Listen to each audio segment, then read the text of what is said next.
الحمدللہ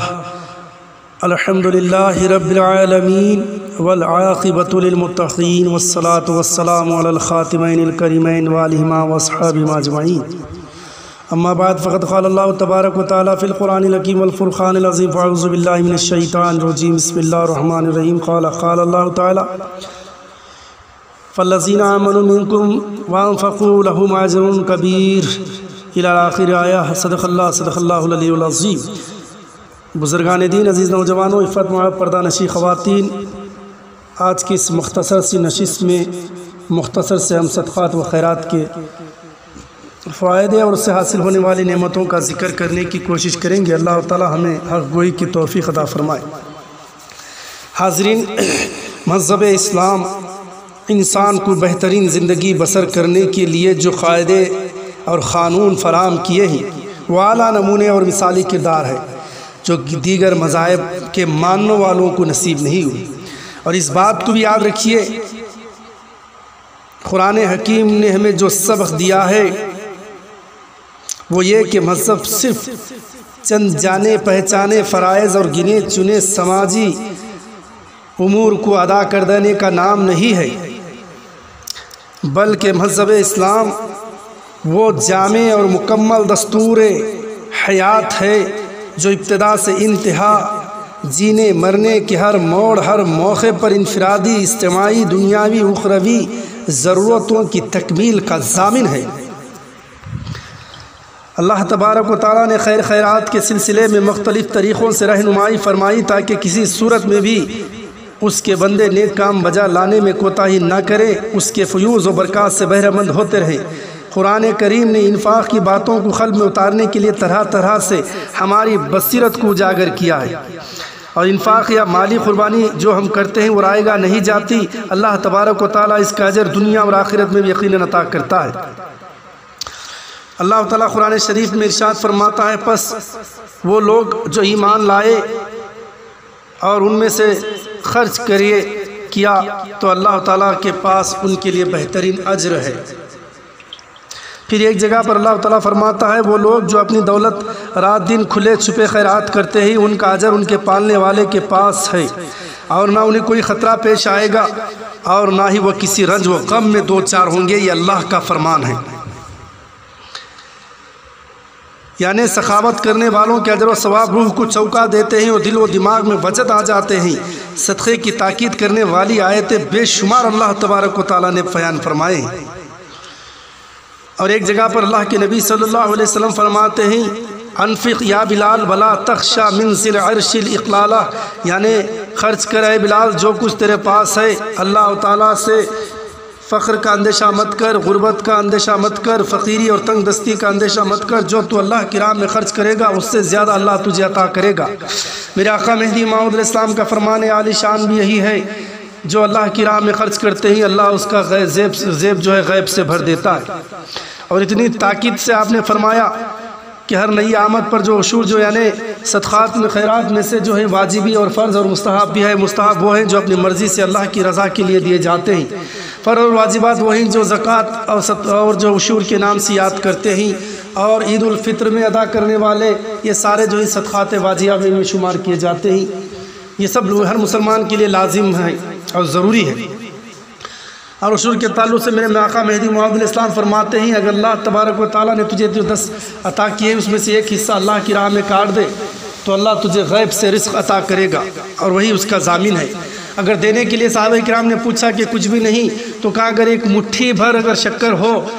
تو اس میں سے ایک چٹکی لو، اور چونٹیوں کی مخلوق جو وہ بھی اللہ کی مخلوق ہے، اس اللہ کی رضا کے لیے اس بل میں ڈال دو جہاں پر چونٹیاں رہتے ہیں، تو اللہ اس کا بھی اجر عطا کرتا ہے۔ آزمانے والوں نے آزمایا، دینے والوں نے رائی کے دانے دے کر، تل کے دانے دے کر آزمایا۔ میرے آقا مہدی موعود علیہ السلام نے اسے کوٹ کر پانی میں ملا دیا اور پانی کو سب میں تقسیم کر دیا، اور مساوت کا وہ جو درس دیا ہے جو مہدی موعود علیہ السلام نے، وہ اعلیٰ نمونہ اور اعلیٰ کردار ہے جو ہمارے لیے ایک مشعل راہ ہے۔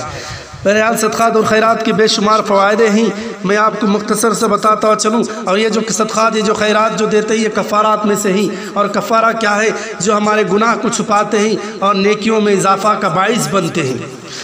اسی لیے ہم فطر بھی دیتے ہیں، صدقہ فطر بھی ادا کرتے ہیں، عمر خزاں کے جو 60 کفارہ بھی ادا کرتے ہیں، تاکہ ہمارے جو گناہ جو سرزد ہوئے ہی اللہ تبارک و تعالیٰ جو اللہ کے غضب کو ٹھنڈا کرنے والے چیزیں یہ صدقات و خیرات ہوتے ہیں، تاکہ اللہ کے ہم غضب سے بچ جائیں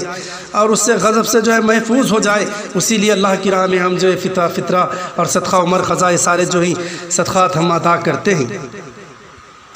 اسی کی وجہ سے عزیزان محترم میں مجھ سے مقام عطا کرتے ہیں۔ اور یہ صدقات اور خیرات جو ہے انسان کبھی اپنے لیے دیتا ہے تو دوسروں کی ایصال ثواب کی نیت سے بھی دیتا ہے، یہ دونوں کا اجر اللہ تبارک و تعالیٰ یقینی طور پر عطا کرتا ہے۔ اس میں بخالت کرنے والوں کے بھی کئی نقصانات اللہ بتائے ہیں، لیکن میں صرف یہاں فوائد پر اکتفا کروں گا عزیزان محترم، اور اس میں سے مختصر سے 5 چیزیں ہیں حدیث مبارکہ کے 5 اقسام بیان کے ہیں۔ یعنی پہلا، مال و دولت کا صدقہ، جن کی اقتصادی حالت صحیح نہ ہو ان کو مالی طور پر مدد کرنا، یہ بھی صدقہ ہے۔ دوسرا، ذاتی وجاہت کا صدقہ ہے، اگر اپنے اثر رسوخ اور سماجی حیثیت سے کسی کا کام بنا دے تو وہ بھی صدقہ کہلائے گا۔ تیسرا، عقل و فہم کا صدقہ ہے، کسی کو اچھا مشورہ دے دے، اپنی صاحب رائے سے کسی کی مشکل آسان کر دے، یہ بھی صدقہ ہے۔ چوتھا، زبان و بیان کا صدقہ ہے، اپنے ملائم اور مناسب گفتگو سے فساد کے شعلے دبا دے، نفرت کو محبت میں بدلے دے، اور بیان کے ذریعے سے بھی جو ہے اللہ تعالیٰ سے صدقہ عطا کرتا ہے، صدقے کا ثواب عطا کرتا ہے۔ پانچواں، علم و دانش کا صدقہ ہے، جو علم کا پیاسا ہو، جسے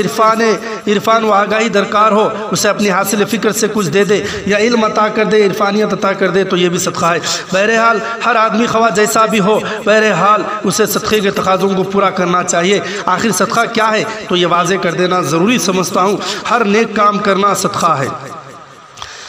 اپنے آپ کو برائی سے بچائے رکھنا صدقہ ہے۔ یہ ایک مسلمان آدمی کو چاہیے کہ خود جو کچھ سیکھے اور دوسروں کو سکھائے، تو یہ بھی صدقہ ہے۔ کسی کو برے کام سے روکنا یہ صدقہ ہے، زبان کو قابو میں رکھنا یہ صدقہ ہے، زبان سے دل آزاری کرنے سے روکنا یہ صدقہ ہے، راستے سے زر پہنچانے والی چیزوں کو ہٹا دینا، جیسے اینٹ، پتھر، کیل، کانٹا، آم اور موز کے چھلکے، جس سے پھسلنے کا اندیشہ اور لوگوں کو نقصان پہنچاتا ہو، یہ چیزیں بھی جو ہے وہ صدقہ ہے۔ کسی مسلمان بھائی کو دیکھ کر مسکرانا یہ بھی صدقہ ہے، اچھی بات اور میٹھے بولنا یہ بھی صدقہ ہے، کوئی راستہ بھول جائے تو اسے راستہ بتانا یہ بھی صدقہ ہے، حرف حق کہنا یہ بہترین صدقہ ہے، حق گوئی کرنا یہ بہترین صدقات میں سے، پیاسے کو پانی پلا کر تسکین دینا یہ بھی صدقہ ہے، نماز کے لیے مسجد کا رخ کرو گے تو ہر قدم پر صدقہ کا اجر عطا کرے گا، یہ بھی صدقات میں شمار کیے جائیں۔ صدقہ ہر مرض کی دوا ہے اور اس دوا میں شفا ہے، صدقہ ہر مرض کی دوا ہے اور اس دوا میں شفا ہے، اس سے ہر مشکل آسان ہوتی ہے، ہر مراد پوری ہوتی ہے۔ کچھ اور حدیثیں جس میں وارد ہوئے ہیں کہ اللہ تبارک و تعالیٰ نے کائنات کے تمام اشیاء کے لیے محافظ اور مقرر فرمائے ہیں سوائے صدقے کی۔ صدقہ براہ راست خدا خود لیتا ہے اور صدقہ اللہ کے ہاتھ سے ہو کر بندے کے ہاتھ میں جاتا ہے، اسی لیے ام المومنین بی بی عائشہ صدیقہ رضی اللہ عنہا جو ہیں جب بھی صدقات خیرات کرتے تو پہلے اسے خوشبو سے معطر کرتے، بعد اس میں دیتے۔ پوچھنے والوں نے پوچھا تو فرمایا اللہ کے نبی نے فرمایا ہے کہ جو کچھ صدقہ دیتے ہو پہلے وہ اللہ کے دست قدرت میں جاتا ہے، پھر بندے کو جاتا ہے۔ میں یہ نہیں چاہتی کہ میری کسی طرح کے ہاتھ کی بدبو یا پسینے کی بدبو اس ہاتھ کو وہ جو ہے ان صدقات و خیرات کرنے والی چیزوں کو لگے یا درہم و دینار کو لگے جو اللہ کے پاس جاتی ہے، اسی لیے میں اس چیزوں کو خوشبو سے معطر کر دیتی ہوں تاکہ وہ پہلے اللہ کے ہاتھ میں جاتی ہے۔ صدقات خیرات کرنے والے سمجھ لے جو کچھ تو انفاق کر رہا ہے وہ پہلے اللہ کی قدرت میں جا رہا ہے، اللہ کے دست قدرت میں جا رہا ہے، اس کے بعد بندے کے ہاتھ میں جا رہا ہے، اس کا پہلے خود اللہ ضامن ہوتا ہے۔ اللہ کے رسول صلی اللہ علیہ وسلم فرماتے ہیں بھلائی کرنے سے سب سے اچھا راستہ صدقہ ہے، آدمی بہترین کی جمع پونجی صدقہ ہے۔ جب مومن دنیا سے گزر جاتا ہے تو اس کے اعمال کا سلسلہ یہاں پر دنیا بھی ختم ہو جاتا ہے، لیکن جو دنیا میں کر جاتا ہے وہ 3 چیزیں اس کے لیے وہ مرنے کے بعد بھی جو ہے وہ ثواب جاریہ کی حیثیت رکھتے ہی، اسے صدقہ اس کا پہنچتا رہے، ثواب پہنچتا رہتا ہے۔ پہلے اس کے اعمال نامہ جو اچھائیں شامل ہوتی رہتی ہیں، جو مسلسل فیض والا صدقہ، دوسرا اس طرح کا علم جس سے لوگ استفادہ ہو، یعنی علمی خدمات یا تقاریروں کے ذریعے، بیانات کے ذریعے، کتابوں کے ذریعے، تحریری شکل میں جو کچھ کرتے ہیں وہ مرنے کے بعد بھی جو کچھ لوگ اس سے استفادہ حاصل کرتے ہیں اس کا ثواب سے لوگ استفادہ حاصل کرتے ہیں، اس کا ثواب پہنچتا رہتا ہے۔ تیسرا وہ نیک فرزند اولاد ہے جو مرنے کے بعد وہ اولاد کے جو اچھائیاں اور نیکیوں کے ذریعے سے وہ اولاد ماں باپ کو بھی جو ہے وہ صدقہ پہنچتا ہے۔ اور انسان جو بھی اچھے اعمال کرتے ہی، نیکی کرتے ہی، یعنی مسجد کے لیے یا کسی غریب کا سایہ بنتے ہی، سایہ بان بنتے ہی، یا کسی کی ضرورتوں کو پورا کرتے ہی، جب تک وہ گھر آباد رہیں گے، مسجدیں آباد رہیں گے، اس کو وہ ثواب مرنے کے بعد بھی ثواب پہنچایا جائے گا۔ یہ جو ثواب کے جو ہے مختلف اقسام ہیں جو مرنے کے بعد بھی انسان کو حاصل کرتے ہی۔ تو مختصر یہ معلوم ہوا جو کچھ ہم صدقات و خیرات کرتے ہیں اللہ تعالیٰ اس کا اجر و ثواب ضائع نہیں کرتا، بلکہ ہمیں دنیا اور آخرت میں عطا فرماتا ہے۔ پھر اللہ کے نبی کی آخری وہ حدیث کو میں کہتے ہوئے اپنی تقریر کو اختتام پذیر کرنے کی کوشش کروں گا۔ پہلا یہ ہے کہ اللہ کے رسول فرماتے ہیں صدقہ برائیوں کے 70 دروازے بند کر دیتا ہے۔ پھر ارشاد فرماتے ہیں اللہ کی رضا کی خاطر صدقہ کرے تو وہ صدقہ اس کو آگ کے درمیان اور اس کے درمیان وہ آڑا بن جاتے ہیں، آگ سے محفوظ ہونے کا ذریعہ بناتے ہیں۔ پھر اللہ کے رسول فرماتے ہیں صدقہ دو، صدقے کے ذریعے اپنے مریضوں کا مدعا ادا کیا کرو، بے شک صدقہ حادثات اور بیماریوں کو روک تھام کرتا ہے اور تمہارے اعمال اور نیکیوں میں اضافہ کا باعث بنتا ہے۔ پھر فرماتے ہیں جو صدقہ سویرے صدقہ دو گے، جو سویرے صدقہ دو گے